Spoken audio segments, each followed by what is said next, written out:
تاریخ کا ایک چھوٹا سا واقعہ کیسے پورے برِ صغیر کی تقدیر بدل سکتا ہے۔ آج ہم سندھ پر عربوں کے حملے کی کہانی سمجھیں گے، ایک ایسی کہانی جس کی شروعات سمندر میں ہوئی ایک واردات سے ہوئی۔ تو سوال یہی ہے کہ آخر سمندر میں لٹنے والا ایک جہاز اتنی بڑی جنگ کی وجہ کیسے بن گیا؟ آئیے اس زنجیر کی پہلی کڑی کو دیکھتے ہیں جس نے اس پورے تصادم کو جنم دیا۔ اچھا، اس کہانی کو سمجھنے کے لیے ہمیں تھوڑا ماضی میں جانا ہوگا، 8ویں صدی کی دنیا میں۔ ذرا تصور کیجئے، اموی خلافت اس وقت دنیا کی سب سے بڑی طاقتوں میں سے ایک تھی، اور اس کی نظریں مشرق کی طرف یعنی ہندوستان کی طرف تھیں۔ حملے کی فوری وجہ کوئی بہت بڑی منصوبہ بندی نہیں تھی، بلکہ سمندر پر پیش آنے والا ایک ڈرامائی واقعہ تھا۔ ایک جہاز، ایک راجا اور ایک ایسی ضد جس نے جنگ کی آگ بھڑکا دی۔ تو دیکھیں یہ معاملہ کتنی تیزی سے آگے بڑھا۔ ایک جہاز جس میں خلیفہ کے لیے تحفے تھے وہ لٹ گیا۔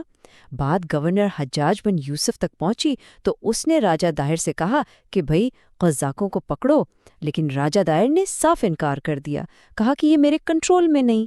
بس حجاج کے لیے یہ انکار ایک کھلی بغاوت جیسا تھا، اور اسی ایک بات نے جنگ کا فیصلہ کر دیا۔ اب حجاج نے اس مشن کے لیے کسی پرانے تجربہ کار جنرل کو نہیں بھیجا، نہیں، اس نے یہ ذمہ داری اپنے ہی ایک نوجوان، ذہین اور بہت ہی پرجوش کزن محمد بن قاسم کو سونپی۔ اور اس نوجوان سالار کی عمر کیا تھی؟ صرف 17 سال۔ جی ہاں، تاریخ کی اتنی بڑی مہم کی قیادت ایک ٹین ایجر کے ہاتھ میں دے دی گئی۔ لیکن عمر تو بس ایک نمبر تھی۔ تاریخ کی کتابیں بتاتی ہیں کہ محمد بن قاسم ایک پیدائشی لیڈر تھا۔ وہ ایک ہی وقت میں شاعر بھی تھا، ایک زبردست منتظم بھی، اور میدان جنگ کا ماہر بھی۔ اس کی کم عمری اس کی صلاحیتوں پر کبھی حاوی نہیں ہو سکی۔ تو پھر اس نوجوان جنرل نے آخر میدان جنگ میں کیا کمال دکھایا؟ آئیے اب سندھ کی فتح کی طرف بڑھتے ہیں اور دیکھتے ہیں کہ یہ کامیابی اتنی تیز اور فیصلہ کن کیوں تھی۔ محمد بن قاسم کی فوج بجلی کی سی تیزی سے آگے بڑھی۔ سب سے پہلے دیبل کی اہم بندرگاہ پر قبضہ کیا، پھر راوڑ کی میدان میں راجہ داہر کو ایک فیصلہ کن جنگ میں شکست دی، اور آخر میں ملتان، جسے سونے کا شہر کہا جاتا تھا، اسے فتح کر کے سندھ پر عربوں کا کنٹرول پکا کر دیا۔ لیکن سوال یہ ہے کہ عربوں کو اتنی آسانی سے کامیابی ملی کیسے؟ یہ صرف فوجی طاقت کی بات نہیں تھی، جیسا کہ ماخذ بتاتا ہے، اس کی کئی وجوہات تھیں۔ سندھ کے اندرونی اختلافات، مقامی آبادی کا اپنے حکمرانوں سے خوش نہ ہونا، اور ظاہر ہے محمد بن قاسم کی اپنی شاندار قیادت، ان سب چیزوں نے مل کر فتح کا راستہ آسان کر دیا۔ اچھا، جنگ جیتنا ایک بات ہے، لیکن ایک نئی سرزمین پر حکومت کرنا بالکل دوسری۔ فتح کے بعد عربوں کا طرز حکمرانی حیران کن حد تک عملی اور روادارانہ تھا۔ اور یہ ان کی حکمت عملی کا ایک بہت ہی دلچسپ پہلو ہے۔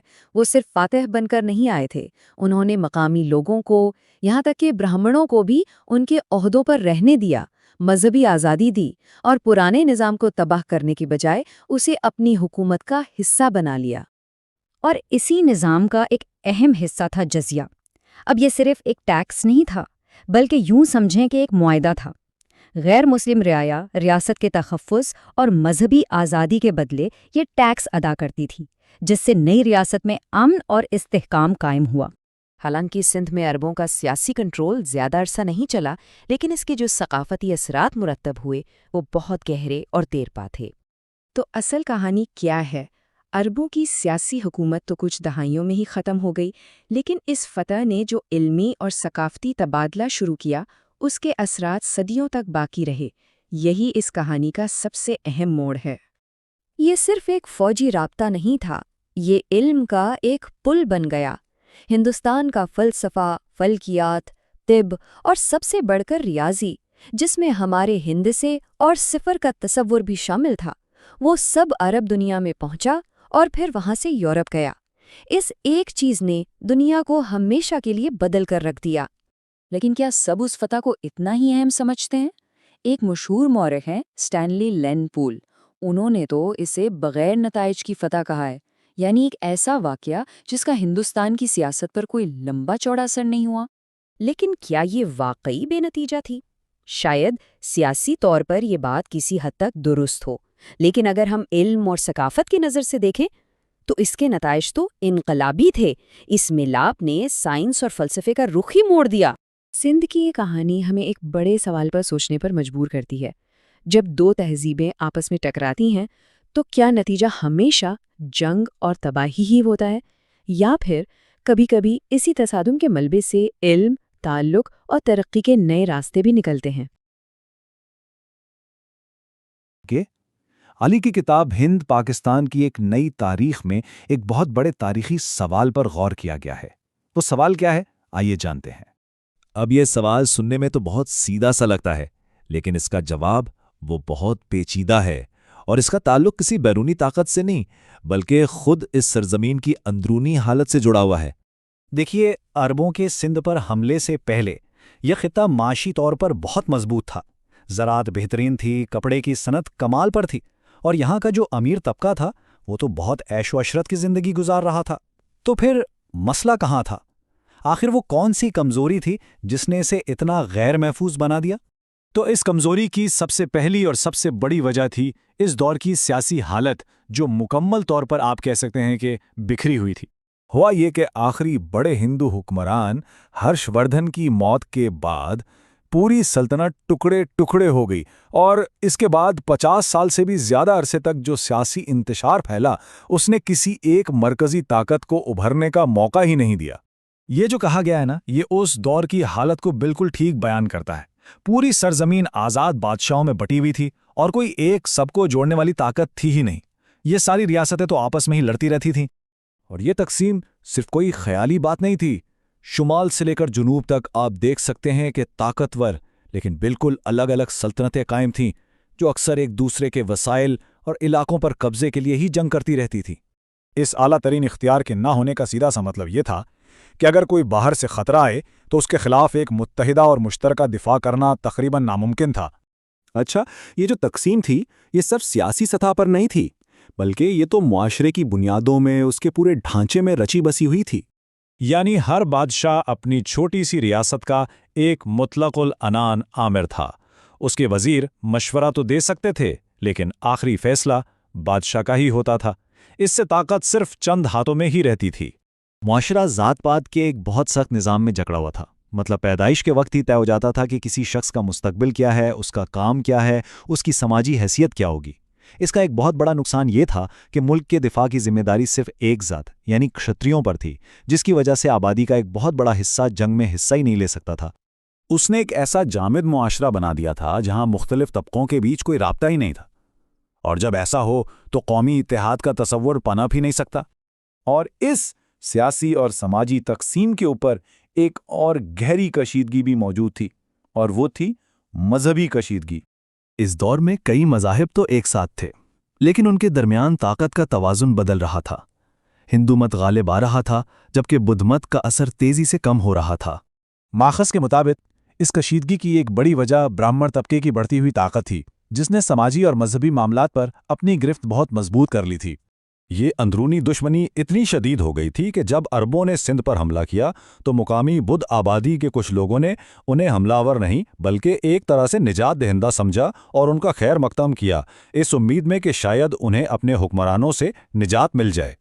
تو اب اس معاملے کے تمام ٹکڑوں کو ایک ساتھ جوڑ کر دیکھتے ہیں کہ آخر پوری تصویر بنتی کیا ہے۔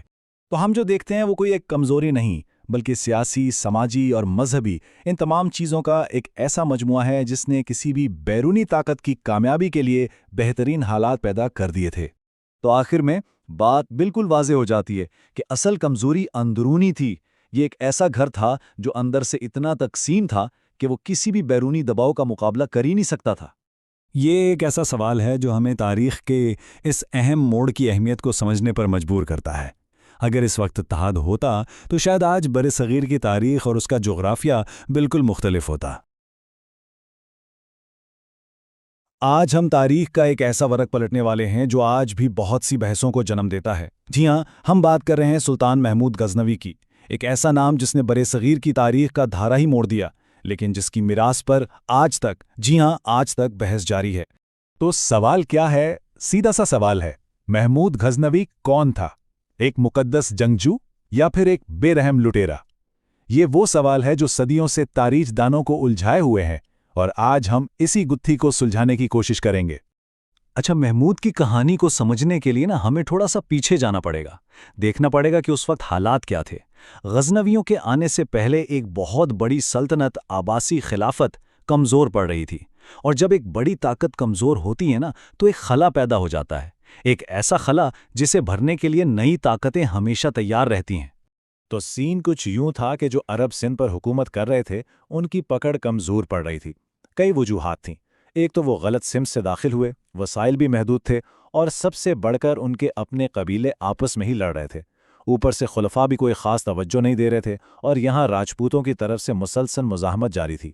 تو بس بنیادیں کھوکھلی ہو چکی تھیں، اور سٹیج ایک نئے کھلاڑی کے لیے بالکل تیار تھا۔ اور یہ دیکھیے، یہ کوئی سنی سنائی بات نہیں ہے، ہمارے پاس تاریخی ماخذ سے ثبوت موجود ہے۔ یہ صفحہ صاف صاف بتا رہا ہے کہ 9ویں صدی کے آخر تک سندھ کا عباسی خلافت سے رابطہ تقریباً ختم ہو چکا تھا، وہ بالکل اکیلا رہ گیا تھا۔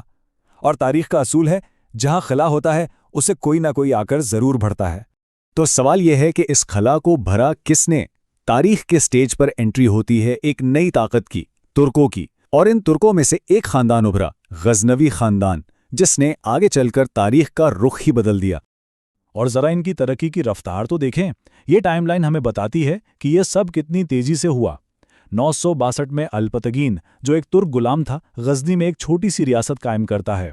پھر 977 میں اس کا داماد سبکتگین تخت پر بیٹھتا ہے، اور پھر 998 میں سبکتگین کا بیٹا وہی سلطان محمود اپنے بھائی سے تھوڑی بہت کشمکش کے بعد 32 سالہ طویل دور حکومت کا آغاز کرتا ہے، یعنی صرف 3 نسلوں میں ایک چھوٹی سی ریاست سے ایک بہت بڑی سلطنت کا سفر۔ محمود کے والد سبکتگین کا کردار بہت اہم ہے۔ اس نے اپنے بیٹے کو صرف تخت ہی نہیں دیا، بلکہ ایک ویژن دیا، ایک میراث دی۔ اس نے نہ صرف غزنی کو مضبوط کیا، بلکہ ہندوستان پر حملوں کی شروعات بھی کی۔ یعنی اس نے اپنے بیٹے محمود کے لیے راستہ پہلے ہی ہموار کر دیا تھا۔ پھر آیا سال 998۔ یہ ایک ٹرننگ پوائنٹ تھا۔ محمود نے ایک بڑا قدم اٹھایا، اس نے خود کو خلیفہ کے ماتحت ہونے سے آزاد قرار دیا اور سلطان کا لقب اپنایا۔ یہ صرف ایک لقب نہیں تھا، یہ ایک اعلان تھا، ایک خود مختار سلطنت کے قیام کا، اس کے بڑے عزائم کا کھلا اعلان۔ چلیں اب بات کرتے ہیں محمود کے دور کے اس حصے کی جس کی وجہ سے وہ تاریخ میں سب سے زیادہ جانا بھی جاتا ہے اور سب سے زیادہ متنازع بھی ہے۔ جی ہاں، ہم بات کر رہے ہیں اس کی ہندوستان پر کی گئی مشہور 17 مہمات کی۔ 17 صرف ایک نمبر نہیں ہے یہ، ذرا سوچئے، 1000 سے 1026 عیسوی کے بیچ، یعنی 26 سالوں میں 17 حملے، تقریباً ہر سال ایک حملہ۔ یہ اس کے عزم، اس کی فوجی طاقت اور اس کے جنون کا منہ بولتا ثبوت ہے۔ لیکن ایسا نہیں تھا کہ یہ سب آسان تھا۔ اس کو جے پال اور آنند پال جیسے بڑے طاقتور ہندو راجاؤں کی طرف سے سخت مقابلے کا سامنا کرنا پڑا۔ زبردست مزاحمت ہوئی، لیکن ہر بار محمود کی فوجی حکمت عملی اور اس کی بہتر فوج نے یہ مزاحمت توڑ دی۔ اور پھر سال آیا 1008۔ یہ چھٹی مہم تھی اور یہ ایک فیصلہ کن جنگ تھی۔ جیسا کہ یہ ماخوذ بتا رہا ہے، محمود کے خلاف راجپوتوں، گوالیار، قنوج، یہاں تک کہ دلی کے راجاؤں نے مل کر ایک بہت بڑا اتحاد بنایا۔ لیکن محمود نے اس اتحاد کو بھی شکست دے دی اور اس خطے میں اپنی فوجی دھاک بٹھا دی۔ اور ان فتوحات سے کیا ملا؟ دولت، بے تحاشا دولت۔ صرف نگرکوٹ کی فتح سے اتنا خزانہ ہاتھ آیا کہ غزنی اس وقت کے امیر ترین شہروں میں شمار ہونے لگا۔ اور یہی وہ دولت ہے جو اس کے ارادوں پر سوال اٹھاتی ہے اور اس بحث کو جنم دیتی ہے جو آج تک جاری ہے۔ محمود کی ساری مہمات ایک طرف اور سومنات پر حملہ ایک طرف، یہ اس کی سب سے مشہور، سب سے علامتی اور سب سے متنازع مہم تھی۔ یہ صرف ایک فوجی کارروائی نہیں تھی، یہ ایک ایسا واقعہ تھا جس کی گونج صدیوں تک سنائی دیتی رہی اور جس نے محمود کی شخصیت کو ہمیشہ کے لیے ایک بحث کا موضوع بنا دیا۔ تو ہم نے واقعات تو دیکھ لیے ہیں، اب وقت ہے واپس اسی بنیادی سوال پر آنے کا کہ آخر ان سب حملوں کے پیچھے کی اصل وجہ کیا تھی، مقصد کیا تھا؟ یہ ساری فتوحات اور یہ بے تحاشا دولت دیکھنے کے بعد سوال اور بھی گہرا ہو جاتا ہے۔ کیا محمود کو مذہبی جوش آگے بڑھا رہا تھا؟ وہ بت پرستی کا خاتمہ چاہتا تھا؟ یا پھر یہ سب کچھ صرف دولت اور طاقت کی ہوس تھی؟ دیکھیں، تاریخ دان اس معاملے پر بالکل تقسیم ہے۔ ہمیں 2 الگ الگ تصویریں نظر آتی ہیں۔ ایک مکتبہ فکر کہتا ہے کہ اس کا بنیادی مقصد مذہب تھا، بت پرستی کو ختم کرنا اور اسلام پھیلانا، جبکہ دوسرا کہتا ہے کہ نہیں، وہ بنیادی طور پر ایک جنگجو تھا، ایک لٹیرا تھا جس کا اصل مقصد صرف اور صرف دولت اور فوجی شان و شوکت حاصل کرنا تھا۔ اور ذرا یہ اقتباس دیکھیے جو سیدھا ہمارے ماخذ سے ہے۔ اس میں لکھا ہے کہ محمود ایک متقی مسلمان تھا، لیکن اس نے کبھی اپنا مذہب دوسروں پر زبردستی مسلط نہیں کیا۔ اسلام نہ تو توڑ پھوڑ کی اجازت دیتا ہے اور نہ ہی لوٹ مار کی۔ یہ بات بہت اہم ہے۔ یہ اس نظریے کو چیلنج کرتی ہے کہ محمود کے تمام اقدام صرف اور صرف مذہبی جنون کی وجہ سے تھے۔ اور بات یہاں ختم نہیں ہوتی، کچھ ایسے حقائق ہیں جو معاملے کو اور بھی پیچیدہ بنا دیتے ہیں۔ مثلاً اس کی اپنی فوج میں ہندو سپاہی شامل تھے جو اس کے لیے اس کے مسلمان دشمنوں سے لڑتے تھے۔ پھر اس نے فارس میں مسلمانوں کا بھی قتل عام کیا، اور سب سے حیران کن بات، اس کے اپنے دارالحکومت غزنی میں ہندوؤں کو مکمل مذہبی آزادی حاصل تھی۔ اب یہ باتیں اس تصویر سے بالکل میل نہیں کھاتیں جس میں اسے صرف ایک مذہبی جنونی کے طور پر پیش کیا جاتا ہے۔ اور ایک بار پھر آئیے ماخذ کو دیکھتے ہیں۔ یہ متن خود اس بات کی گواہی دے رہا ہے کہ محمود کے مقاصد پر یہ بحث کوئی آج کی نہیں ہے۔ مورخین ہمیشہ سے اس پر مختلف آراء رکھتے آئے ہیں۔ یہ ایک ایسا سوال ہے جو تقریباً 1000 سال سے تاریخ کے ایوانوں میں گونج رہا ہے۔ تو آخر میں ہمارا ماکھور کس نتیجے پر پہنچتا ہے؟ وہ کہتا ہے کہ ان مہمات کو صرف ایک مقدس جنگ کا نام دینا تاریخی حقائق کو نظر انداز کرنے کے برابر ہے۔ ہو سکتا ہے مذہب ایک عنصر ہو، لیکن صرف یہی ایک وجہ نہیں تھی۔ حقیقت، جیسا کہ اکثر ہوتا ہے، سیاہ اور سفید نہیں ہوتی، بلکہ بہت زیادہ پیچیدہ ہوتی ہے۔ تو یہ سب جاننے کے بعد ہم ایک بڑے سوال کے سامنے کھڑے ہیں۔ جب تاریخ کی کسی شخصیت کی میراث اتنی پیچیدہ ہو، اس کے مقاصد اتنے ملے جلے ہوں، تو کیا اسے ہیرو یا ولن کے خانے میں بانٹا جا سکتا ہے؟ یا پھر تاریخ ہمیں یہی سکھاتی ہے کہ سچائی اکثر کہیں درمیان میں ہوتی ہے، اور ہر کہانی کے ہمیشہ ایک سے زیادہ پہلو ہوتے ہیں؟ شاید یہی وہ سوال ہے جس پر غور کرنا محمود غزنوی کی میراث کا سب سے بڑا سبق ہے۔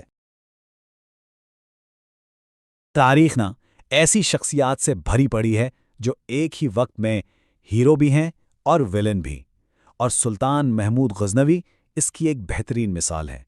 کچھ لوگوں کے لیے وہ ایک عظیم فاتح ہے، تو دوسروں کے لیے ایک لٹیرا۔ تو چلیے آج تاریخ کے اوراق پلٹتے ہیں اور اس پیچیدہ کردار کی حقیقت کو سمجھنے کی کوشش کرتے ہیں۔ تو یہاں سب سے بڑا سوال یہی اٹھتا ہے کہ آخر محمود غزنوی کے حملوں کے پیچھے اصل وجہ کیا تھی؟ کیا وہ واقعی ایک غازی تھا جو اسلام کا پرچم بلند کرنا چاہتا تھا، یا پھر ایک ایسا لٹیرا جس کی نظریں صرف اور صرف ہندوستان کی بے پناہ دولت پر ٹکی ہوئی تھیں؟ اچھا، تو سب سے پہلے اس نظریے کو دیکھتے ہیں جو محمود کو ایک مذہبی جنگجو کے طور پر پیش کرتا ہے۔ کیا اس کی جنگ واقعی ایمان کی جنگ تھی؟ 17 محمود نے ہندوستان پر 1 2 نہیں پورے 17 حملے کیے ہیں۔ ذرا سوچئے، یہ تعداد ہی ان مہمات کے حجم اور ان کے پیچھے چھپی مضبوط نیت کو سمجھنے کے لیے کافی ہے۔ اور اس غازی والے نظریے کو سب سے زیادہ طاقت کہاں سے ملتی ہے؟ مندروں کی تباہی سے۔ کئی مورخین کے مطابق یہ اس بات کا پکا ثبوت ہے کہ محمود کی جنگ کا مقصد مذہبی تھا، یعنی بت پرستی کا خاتمہ کرنا۔ لیکن کہانی میں ایک دلچسپ موڑ یہیں پر آتا ہے۔